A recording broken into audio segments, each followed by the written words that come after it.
Welcome back friends. आइए आज discuss करें कुछ कॉमन गायनेकोलॉजिकल प्रॉब्लम्स के बारे में जो अक्सर महिलाएं लेकर हमारे पास ओपीडी में आती हैं। अगर ध्यान से देखा जाए तो जनरली फीमेल्स को हम 3 एज ग्रुप में बांट सकते हैं।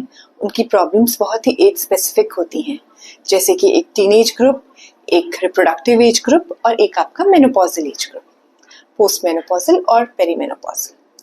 टीनेज ग्रुप की जो फीमेल्स होती हैं जनरली ये हमारे पास पीरियड्स की इरेगुलरिटीज लेकर आती हैं, जिसे मेंस्ट्रुअल इरेगुलरिटीज कहते हैं। इसके अलावा कभी कभी उनकी शिकायत एक्ने, हेयर फॉल या बॉडी वेट रिलेटेड इश्यूज हो सकते हैं। Some patients also present with vaginal discharges, और इसके अलावा कुछ पेशेंट्स में जिनमें पीरियड स्टार्ट नहीं हुआ वो एमेनोरिया लेकर हमारे पास प्रेजेंट कर सकते हैं। सो इस एज की मोस्ट कॉमन प्रॉब्लम है हार्मोनल डिस्टर्बेंसेस। पीसीओडी, पीसीओएस जैसे हमने आगे भी डिस्कस किया है, ये एक हार्मोनल डिसऑर्डर है, एक लाइफस्टाइल बेस्ड डिजीज है, जहाँ पे हमारा प्रॉपर ओव्यूलेशन ना होने के कारण छोटे छोटे सिस्ट ओवरीज में बन जाते हैं। इसे हम करेक्ट डाइट, प्रॉपर एक्सरसाइज और एक अच्छे लाइफस्टाइल के साथ कंट्रोल कर सकते हैं।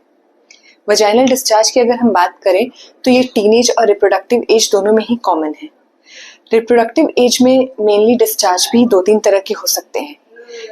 एक clear watery discharge normally common है और नॉर्मल भी हो सकता है ओव्यूलेशन के टाइम पे।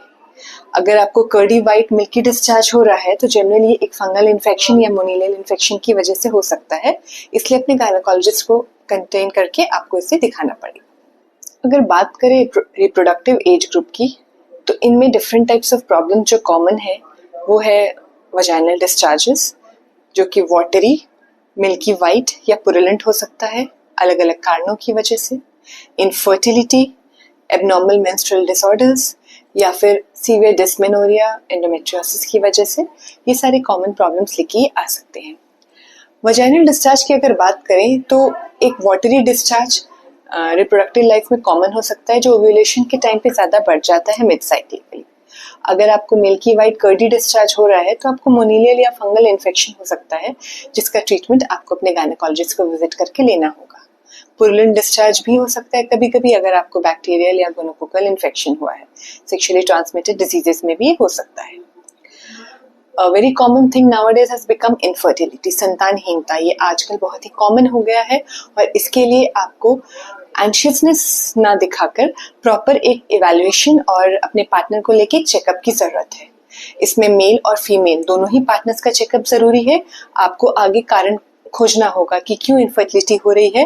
ये कई कारणों से हो सकता है, आपके हार्मोनल डिस्टर्बेंसेस, मेटाबॉलिक डिसऑर्डर्स, आपके ट्यूब्स में ब्लॉकेज, स्पर्म काउंट्स में कमी होने की वजह से। तो जो भी कॉज है उसको अपने डॉक्टर से मिलकर आपको ठीक करना पड़ता है।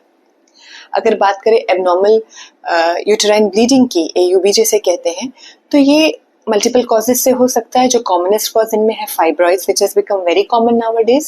तो अगर ऐसी शिकायत आपको हो रही है, आपकी ब्लीडिंग समय से ज़्यादा या अमाउंट में ज़्यादा हो रही है या बार बार हो जा रही है, जिसे पॉलीमेनोरिया कहते हैं, तब आप अपने डॉक्टर को विजिट करके एक प्रॉपर इवैल्यूएशन कराइए कि कहीं आपको फाइब्रॉइड्स तो नहीं डेवलप कर रहे हैं या पॉलिप्स तो नहीं हो रहे हैं। अगर पीरियड्स में बहुत ज़्यादा दर्द होता है एंड हर वक्त आपको दवा लेने की ज़रूरत पड़ती है तो ये नॉर्मल नहीं है।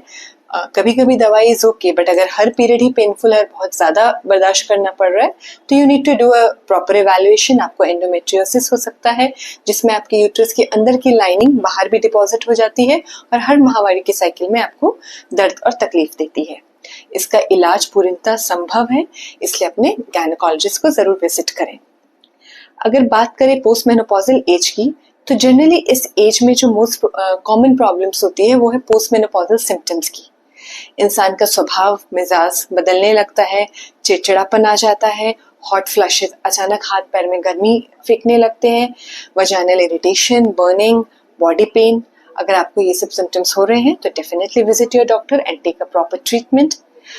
और एक बहुत इंपॉर्टेंट चीज़ है different types of malignancies, ovarian malignancy, cervical cancers, ये सब कुछ हमारे इस एज में और रिप्रोडक्टिव एजेस में भी कभी कभी कॉमन हो जाता है। तो किसी भी प्रकार का भार लगना, खाना हजम नहीं होना, और अगर आपको फीलिंग ऑफ अनवेल आ रही है लेकिन आपको कॉज समझ में नहीं आ रहा क्यों ऐसा हो रहा है, तो ज़रूर से अपने डॉक्टर के पास जाकर एक पूरा चेकअप कराएं। तो डिफरेंट टाइप्स ऑफ गायनेकोलॉजिकल ये प्रॉब्लम्स का ब्रॉड स्पेक्ट्रम है। कोई भी सिम्टम आपको ऐसा लगे तो अपने डॉक्टर को विजिट करने में देर ना लगाएं। Thank you.